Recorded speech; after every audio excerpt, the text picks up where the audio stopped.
चलिए दोस्तों, अब हम समझते हैं किस तरीके से एक्सपोनेंशियल मूविंग एवरेज को हम चार्ट्स पर बनाएंगे और उसको समझेंगे। ये देखिए, आपके सामने tradingview.com का कैंडल स्टिक्स का चार्ट खुला है, जिसमें आप देख रहे हैं बड़े साफ तरीके से आपको कैंडल्स दिखाई दे रही हैं।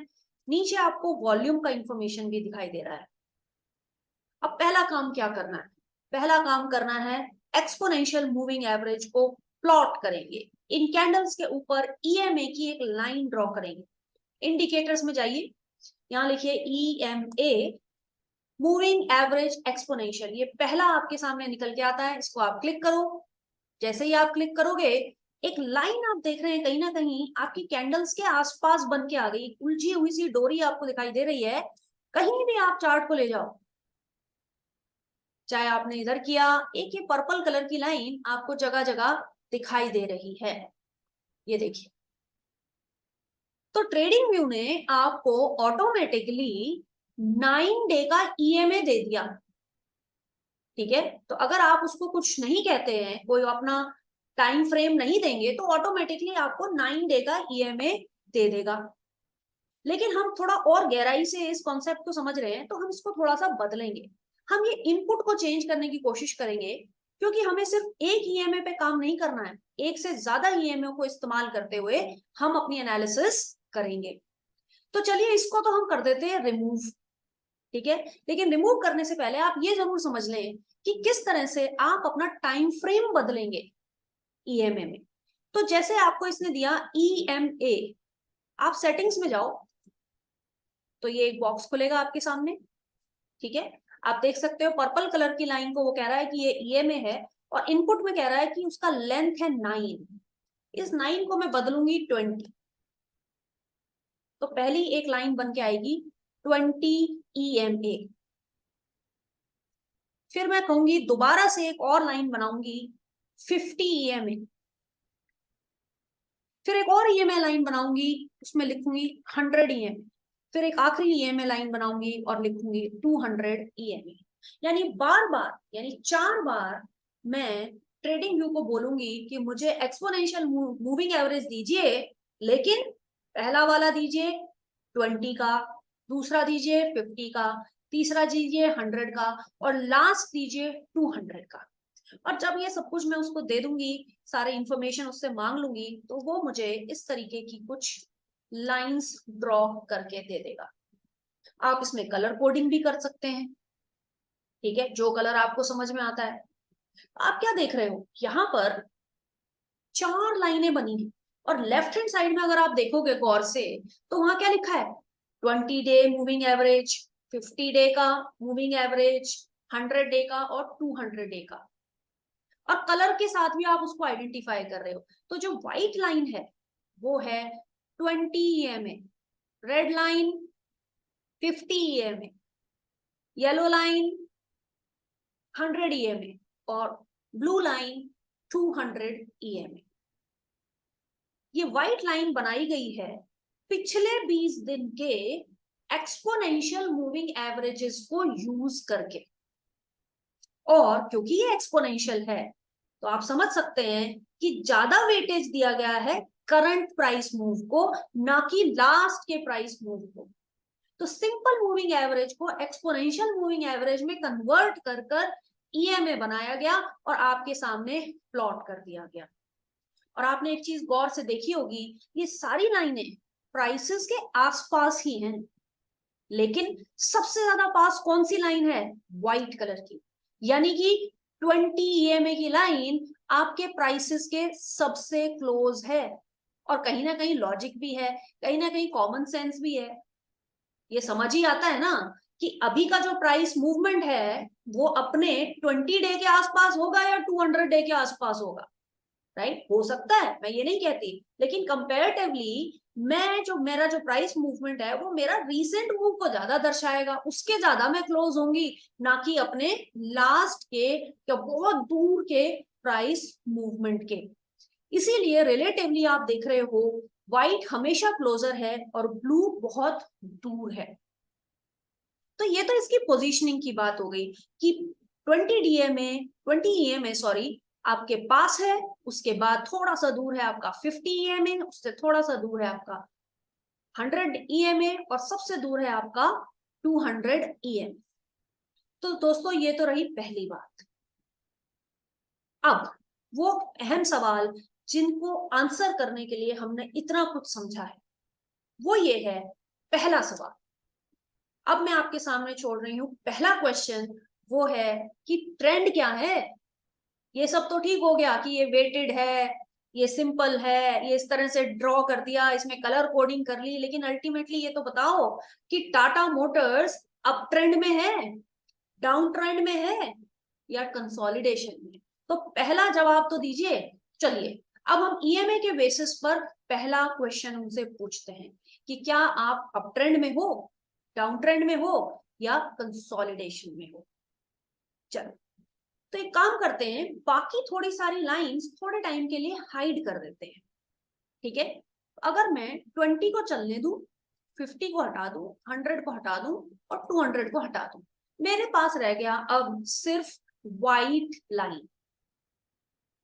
आप देख सकते हो पूरे चार्ट्स में, या तो मेरे पास कैंडल स्टिक्स रह गए हैं या फिर ये व्हाइट लाइन बचा है। अब ये क्या कहने की कोशिश कर रहा है, जब भी प्राइस जो कि कैंडल्स के थ्रू हमें दिखाई दे रहा है इस व्हाइट लाइन के ऊपर है, तब तक टाटा मोटर्स का stock short term up trend में है। मैंने बड़े समझ के ये वर्ड यूज किया, शॉर्ट टर्म। 20 EMA सिग्निफाई करता है शॉर्ट टर्म को, क्योंकि कॉमनली हम मान के चलते हैं एक महीने में करीब करीब 20-21 ट्रेडिंग सेशन होते हैं, इसलिए हम यूज करते हैं 20 EMA, ठीक है। एक क्वार्टर में करीब करीब 50 ट्रेडिंग सेशन होते हैं, राइट, इसलिए यूज किया जाता है 50 EMA। 6 महीने में करीब करीब छुट्टियों को हटा के, सैटरडे संडे को हटा के, ठीक है, ईद दिवाली ये सब कुछ हटाने के बाद 100 के अप्रोक्सीमेटली आपके नंबर ऑफ ट्रेडिंग डेज होते हैं, इसलिए ये नंबर 100 है। ये 101 भी हो सकता है, लेकिन हम इतना एग्जैक्टली उसके पीछे नहीं पड़ेंगे। हम 100 को मानते हैं टू सिग्निफाई 6 महीने के ट्रेडिंग डेज, 50 टू सिग्निफाई एक क्वार्टर के ट्रेडिंग डेज, 20 टू सिग्निफाई एक महीने का ट्रेडिंग डेज, और पूरे साल के जो ट्रेडिंग डेज हैं अप्रोक्सीमेटली वो बन के आते हैं करीब करीब 200। यानी 200 दिन की जो मूविंग एवरेज होती है वो एक साल के ट्रेंड के ऊपर बात कर रही है, जो कि ट्रेडिंग के पर्पस पे उसको हम कह सकते हैं लॉन्ग टर्म है, ठीक है। आप कहेंगे एक साल कैसे लॉन्ग टर्म हो सकता है, भाई यहाँ बात हम ट्रेडिंग की कर रहे हैं, ठीक है। तो ट्रेडिंग के लिए एक साल अपने आप में बहुत लॉन्ग टर्म माना जाता है, ठीक है। मीडियम टर्म 6 महीने, short term, short to medium 3 महीने, और नियर टर्म ट्रेंड जो है आपका वो बताता है 20 EMA। तो यहां अगर हम ध्यान से देखें तो जितने भी प्राइसेस हैं, जितनी भी ये कैंडल्स हैं, जब जब इस 20 EMA के ऊपर हैं टाटा मोटर्स अप ट्रेंड में है। ये आप नोट कर लें, ये आप अपने दिमाग में रखें, ठीक है। तो अगर मैं, आप मेरे कर्सर पे ध्यान दीजिए, जब मैं इस बात को एम्फेसाइज कर रही हूं, यहां पर ये जो प्राइसेस हैं चाहे वो लाल हैं चाहे हरे हैं, लेकिन हमारी व्हाइट लाइन से ऊपर हैं। टच करते हैं, टच एंड गो, पीछे आए, नीचे आए, टच किया, ऊपर गए, नीचे आए, इसको तोड़ा। जैसे ही इस ये प्राइस को तोड़ता है वो क्या बताता है, अब यहां आ गया खतरा। खतरा किस बात का, खतरा का मतलब ये नहीं है कि बस खत्म हो गई लाइफ यहां से, ट्रेंड में रिवर्सल हो सकता है। क्यों? क्योंकि जो प्राइस एक्शन है वो हमारी EMA को ऊपर से काट रहा है। तो याद रखना, जब भी अप ट्रेंड में प्राइसेस हमारी EMA को ऊपर से काटने की कोशिश करें और काट के चले जाएं, तो हम कहते हैं कि हमारे ट्रेंड का रिवर्सल हो गया। पिछला ट्रेंड क्या था, अप ट्रेंड था, रिवर्सल क्या हो गया, अब ये स्टॉक डाउन ट्रेंड में जा सकता है, कॉशियस होने का समय आ गया है। कहां पर, यहां पर। आपने पहले देखा होगा जब भी ये प्राइस यहां से आया इसने बाउंस किया, सपोर्ट लिया, बाउंस किया, इसको रिस्पेक्ट करना कहते हैं। अपने 20 ईएमए को प्राइस ने रिस्पेक्ट किया, लेकिन यहां क्या किया, रिस्पेक्ट नहीं किया, उसने तोड़ दिया। ठीक है, यानी यहां आ गई खतरे की घंटी। यहां पे हो जाओ अलर्ट, जिसकी हम बात कर रहे हैं कि अलर्ट कहां होना है, यहां होना है, कंफर्मेशन नहीं है। कंफर्मेशन एक इंडिकेटर से तो मिल ही नहीं सकता, ये ध्यान रखिएगा। सिर्फ ईएमए सोचकर या सिर्फ आरएसआई को देखकर या सिर्फ बॉलिंजर बैंड्स को पढ़कर कभी ट्रेड नहीं किया जा सकता। हर एक चीज को एक साथ मिलाना पड़ेगा, हर एक चीज को एक साथ लाना पड़ेगा, सब चीजों को पार्ट्स में समझना पड़ेगा, इकट्ठा करना होगा, फिर आप फैसला लेंगे। लेकिन एक बार में एक चीज, इसीलिए यहां फोकस करो। तो अगर हम देखें कि यहां से इसने ब्रीच किया लेकिन तुरंत, ये होता है फॉल्स ब्रेकडाउन। अगर आप सिर्फ इसके बेसिस पर काम कर रहे होते तो ये क्या कहता है कि इसने तो ब्रीच कर दिया, अब ट्रेंड का रिवर्सल हो जाना चाहिए, अब स्टॉक नीचे जाना चाहिए, चलो मैं शॉर्ट पोजीशन ले जाऊं। लेकिन क्या हुआ, ये था एक फॉल्स ब्रेकडाउन, बड़ी तेजी से उछला, बड़ी तेजी से बाहर गया। अगर आपने स्टॉप लॉस ना लगा के यहाँ पे शॉर्ट पोजीशन बनाई होती तो सोचिए कितना नुकसान होता। ठीक है, तो ये इसीलिए मैं आपसे कह रही थी कि कॉशन कहाँ पे होना है, डरना कहाँ है, केयरफुल कहाँ रहना है, अपने रिस्क मैनेजमेंट को पुट इन कैसे करना है, वो स्ट्रेटजीज कैसे यूज करनी है, फ्यूचर्स एंड ऑप्शन के कौन सी ऐसी चीजें हैं जो अपने ट्रेड के साथ जोड़ के कॉशियस जोन में आप अपनी पोजीशन को प्रोटेक्ट कर सकते हो, कैसे स्टॉप लॉसेस लगाना है, इन सब चीजों को कहाँ लगाना है, ये है वो एरिया। अगर यहाँ इनिशिएट कर देते शॉर्ट पोजीशन, स्टॉप लॉस ना लगाते, तो देखिए कितना बड़ा नुकसान हो सकता था। तो यहां हमने देखने की कोशिश की एक चीज, पहली, ट्रेंड कब तक बना रहेगा, जब तक उसको रिस्पेक्ट कर रहा है, ईएमए को रिस्पेक्ट कर रहा है। अगर उसको ब्रीच करके नीचे की तरफ चलने लगे तो हम कहेंगे कि यहां से रिवर्सल हो गया। अक्सर ऐसा होता है कि उसको तोड़ता है और बाउंस बैक कर जाता है। कॉशन का जोन है, कॉशियस रहिए, टाइट स्टॉप लॉसेस लगाइए। और यहां हमने देखा, चलिए ये तो फॉल्स ब्रेकडाउन था, कोई बात नहीं, ये बाउंस बैक कर गया। लेकिन उसके बाद आप देख रहे हो यहां पे वो फॉल्स ब्रेकडाउन नहीं हुआ, यहां आप देख रहे हो प्राइस ने फिर से इसको तोड़ा, ईएमए को तोड़ा और तोड़ता रहा, और ऐसा तोड़ा कि अब जितने भी लाल और हरी कैंडल बन रही हैं वो व्हाइट लाइन के नीचे बन रही है। प्राइस चल रहा है, ऊपर नीचे हो रहा है, लाल हरा जोन आ रहा है, लेकिन पहले की तरह नहीं कि व्हाइट लाइन के ऊपर चल रहे थे, अब आप व्हाइट लाइन के नीचे चलने लगे हैं। इस जोन में आप कह सकते हो कि ट्रेंड का शॉर्ट टर्म में, इमीडिएट टर्म में रिवर्सल हो गया है, क्योंकि प्राइसेस मेरी 20 ईएमए के नीचे आ गए। जब तक इसके नीचे रहेंगे और जब तक प्राइसेस के और इस लाइन के बीच में अच्छा खासा गैप बना रहेगा, बड़ा ही कंफर्टेबल जोन है। ये दो बात पे बहुत ध्यान से सुनिएगा, जब तक ये प्राइसेस इस व्हाइट लाइन के नीचे बने रहेंगे और जो गैप है between white line and prices काफी सारा बना हुआ है, तब तक आप सेफ जोन में हैं, थोड़ा कंफर्ट के साथ आप ट्रेड कर सकते हैं। लेकिन जैसे जैसे ये गैप कम होने लगे प्राइसेस और ईएमए के बीच में, वहां थोड़ा थोड़ा खतरा बढ़ता है, ओवरलैप करने लगे तो वहां रिस्क हो जाता है, वहां पे स्टॉप लॉसेस अलर्ट होके रिस्क मैनेजमेंट टेक्निक्स को यूज करके संभाल के ट्रेड करने की जरूरत है। तो कहां आराम से ट्रेड करोगे, यहां। कहां पे कॉशियस हो जाओगे, यहां। क्योंकि क्या ट्रेड बना था, शॉर्ट का ट्रेड। खत्म कैसे हो सकता है ट्रेंड ऊपर चला जाए, लेकिन नहीं, ये वापस रिबाउंड हो गया, फिर से नीचे आ गया। लेकिन ये जो प्राइसेस है ना, करीब आ गए, व्हाइट लाइन के काफी पास हैं।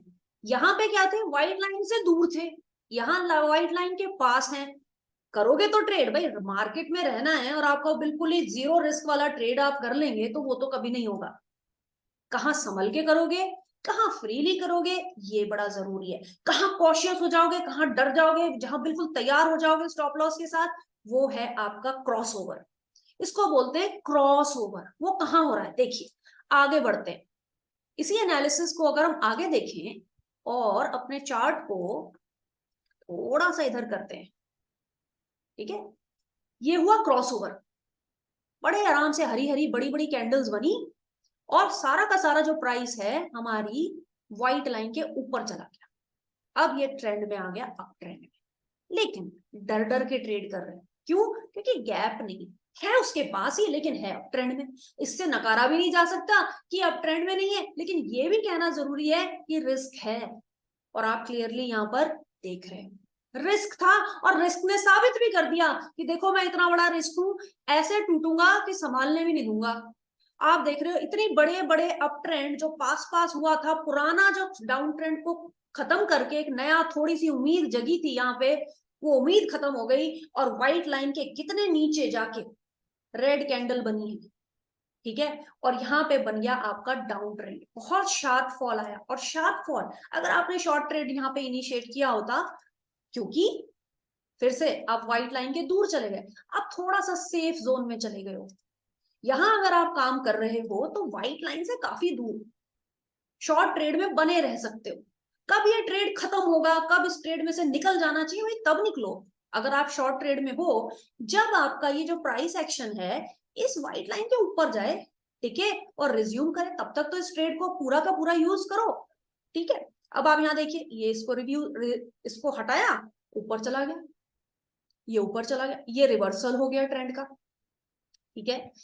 तो हमने ये चीज जानी सबसे पहले कि किस तरीके से 20 EMA के बेसिस पर आप ट्रेंड आइडेंटिफाई कर रहे हैं, ट्रेंड रिवर्सल आइडेंटिफाई कर रहे हैं, सेफ जोन्स कौन से हैं, कॉशियस जोन्स कौन से हैं, कहां पे आपको स्ट्रिक्ट स्टॉप लॉसेस के साथ ट्रेड करना है। अगर आपको इतना समझ में आ गया है तो बहुत अच्छा है। मेरी आपसे गुजारिश है, इतना अगर आप समझ सके हैं तो प्लीज आप लोग लाइक का बटन दबाइए, चैनल को सब्सक्राइब कीजिए। आपका सब्सक्रिप्शन कहीं ना कहीं मुझे बहुत मोटिवेट करेगा और आप लोगों को आने वाले समय में मैं और interesting videos, useful videos, to the point videos आपके लिए बना के लाऊंगी। तो दोस्तों अब हम चलेंगे नेक्स्ट हिस्से में, जो कि है एक से ज्यादा ईएमए।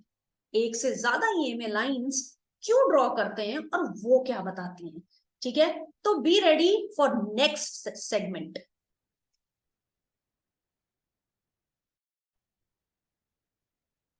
तो चलिए दोस्तों अब देखते हैं किस तरीके से 20 EMA, 50 EMA, 100 EMA और 200 EMA अपनी एक कहानी बयां करती है।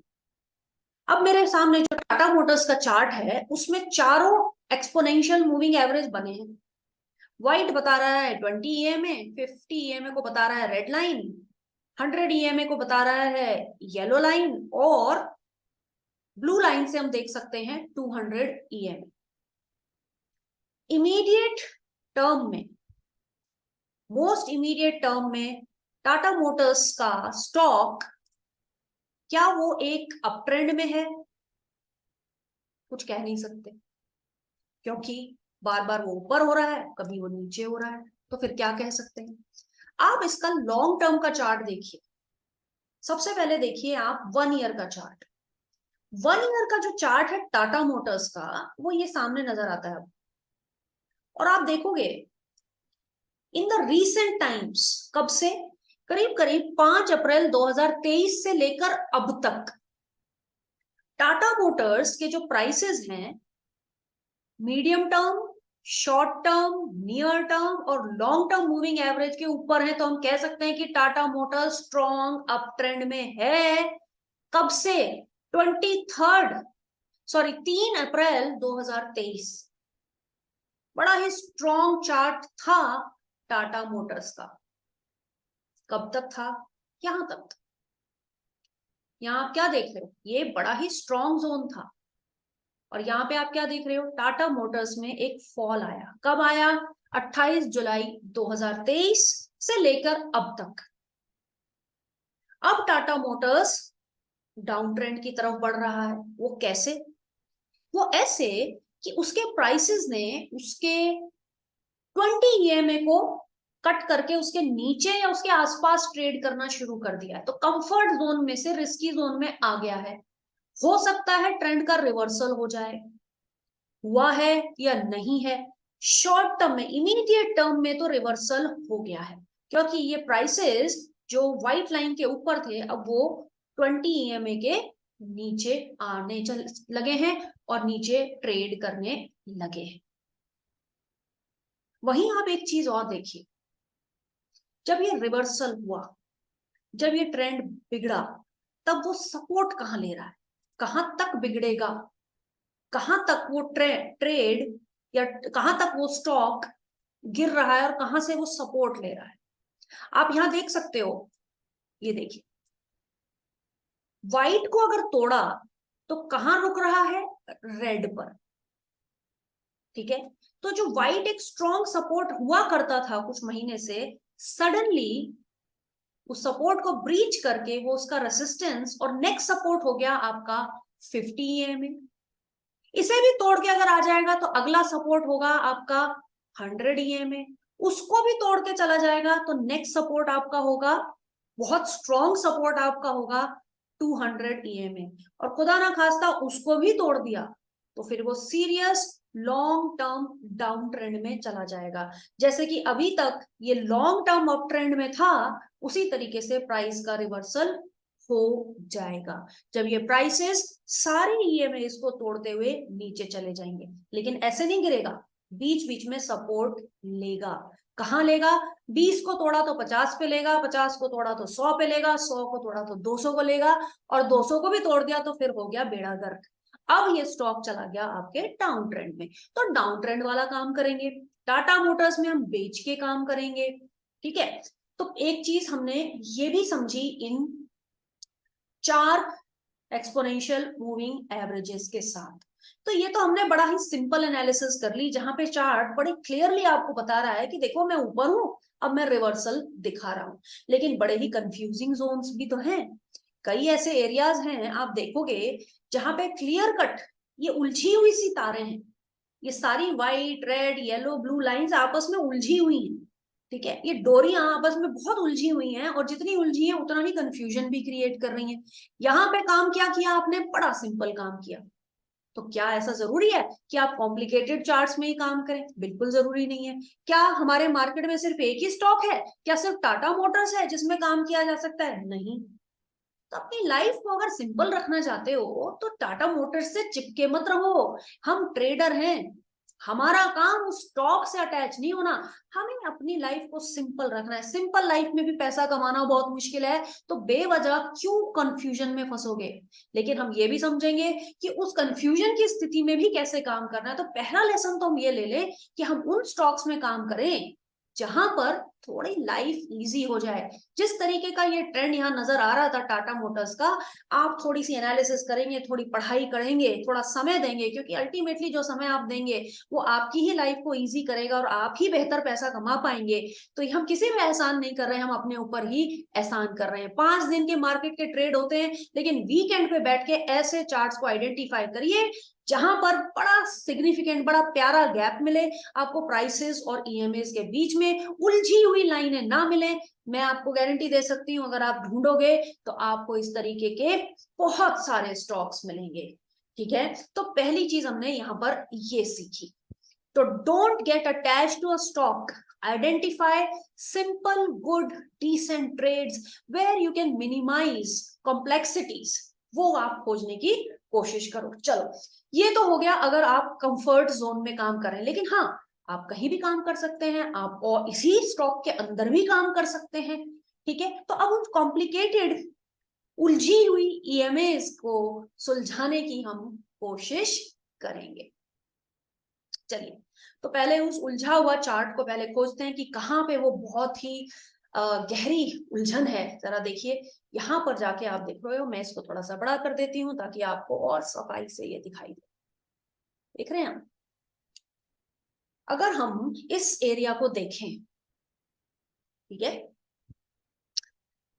यहां आप क्या देख रहे हो, मैं इसको और थोड़ा सा हाईलाइट कर देती हूँ, जोन को, जिस जोन की मैं बात कर रही हूँ। ठीक है, इस रेक्टेंगल के अंदर अपनी नजरों को केंद्रित कीजिए और देखिए कि किस तरह से प्राइसेस ने काटा 20 EMA को। सपोर्ट लेना चाहिए था, ठीक है, चाहिए था 50 EMA पे, बहुत जबरदस्त काटा। सपोर्ट लिया थोड़े समय के लिए 100 EMA पे, प्राइस एक्शन जबरदस्त था, हमारे जितने भी सपोर्ट्स हैं उनको तोड़ रहा है, कोई बात नहीं, हो रहा है जो हो रहा है हम उसी को पढ़ रहे हैं। थोड़े दिन टिका रहा, फिर से उसने क्या काम किया, उसने उस सपोर्ट को भी तोड़ के नीचे की तरफ ट्रेड करना शुरू कर दिया। ये हुआ प्राइस एक्शन। क्या ये अच्छा हुआ? नहीं हुआ, ये एक नेगेटिव प्राइस एक्शन है। हर एक सपोर्ट को बहुत कम समय में फटाफट ये टाटा मोटर्स तोड़ता चला गया, ठीक है, ये तोड़ता रहा। उसके बाद आप देख रहे हो ये जोन है, इस जोन में क्या काम हो रहा है टाटा मोटर्स में, ये जो प्राइसेस हैं इस जोन में अपने 3 इंपॉर्टेंट मूविंग एवरेजेस के नीचे काम कर रहे हैं। टाटा मोटर्स कमजोर हो गया है, टाटा मोटर्स वीक है, टाटा मोटर्स डाउन ट्रेंड में आ गया है। कौन सा down trend? Immediate, short term या मीडियम टर्म, तीनों ही।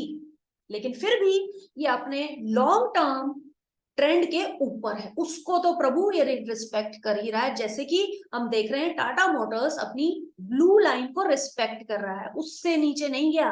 Long term trend is still intact. हम सुनते हैं ना एनालिस्ट को, जब वो अपने बात कहते हैं किसी स्टॉक को रीड करते हैं तो कहते हैं इस जोन में कहेंगे टाटा मोटर्स वीक हो गया है, अपने तीनों ही अहम मूविंग एवरेजेस के नीचे ट्रेड कर रहा है, लेकिन अपने लॉन्ग टर्म EMA को अपने उसको रिस्पेक्ट कर रहा है। लेकिन फिर भी और वीक हो गया। वीक होने के बाद उसने 1 साल के मूविंग एवरेज को टच किया और बस उसका बहुत हो गया, बहुत मारकाट हो चुकी थी। अब वो स्टॉक ओवर सोल्ड हो गया, बहुत पिटाई हो गई टाटा मोटर्स की। अब यहां आने के बाद नीली लाइन ने उसको दिया सपोर्ट, जो सपोर्ट उसे पहले कहीं नहीं मिला, कट कट करके कटता चला गया, आके फिर यहां रुका। कैसे पता रुका? सामने दिखाई दे रहा है। इसने इसको रिस्पेक्ट किया और रिबाउंड करना शुरू किया। जिस तरह से गिर रहा था उसी करीब करीब उसी तरीके की रिकवरी भी दिखानी शुरू की।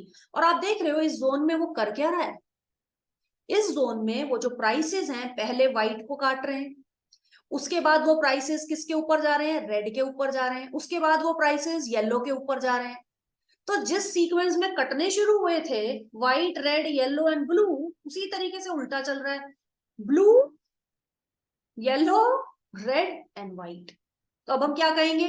टाटा मोटर्स जितना पिटना था पिट चुका, अब रिबाउंड कर रहा है, इसने अपने लॉन्ग टर्म EMA को रिस्पेक्ट किया है और वापस आ रहा है, ठीक है। तो ये जो उलझी हुई लाइंस हैं एक्चुअली आपस में उलझ के इतनी बड़ी स्टोरी को बताती है, ठीक है। अच्छा, ये हो गया, जरूरी नहीं है कि ऐसा ही होता है। यहाँ पे मैं कह सकती हूँ कि थोड़ा सा रिस्क और संभल के काम करने की जरूरत है। अब क्या हुआ, जब वो धीरे धीरे ऐसे आने लग गया था बड़ी तेजी से, उसने बड़ा ब्यूटीफुल ब्रेकआउट दिया, उसने कहा बहुत हुआ, मैं आखिरकार टाटा मोटर्स हूँ, ठीक है, मैं एक बहुत ही शानदार कंपनी हूँ, इतना बुरा समय बहुत लंबे समय तक नहीं चलेगा, और जब मैं इस डाउन ट्रेंड से निकलूंगा तो बहुत शार्प मूव करूंगा। ये लॉन्ग उसका जो कंसोलिडेशन फेज है वो हरी हरी कैंडल्स के बाद इतनी तेजी से ऊपर गया है, वो प्राइस एक्शन आप यहाँ देख सकते हो। और वो हम मूविंग एवरेजेस के बेसिस पे कैसे सपोर्ट करेंगे? अब ये सारी जो प्राइस एक्शन है हमारी चारों मूविंग एवरेजेस के ऊपर है और सिग्निफिकेंट गैप है, डिस्टेंस बहुत ज्यादा है प्राइसेस के और मूविंग एवरेजेस के बीच में, कंफर्ट जोन में। यहाँ किया कॉशियस ट्रेड, यहाँ किया कंफर्टेबल ट्रेड, ट्रेडर तो ट्रेड करता ही है, ठीक है। तो इस तरीके से आपने देखा कि कैसे crossover, moving averages, price action एक साथ मिलकर आपको बहुत कुछ समझाते हैं। तो आई होप आप लोगों को ये सारी चीजें समझ आई हो।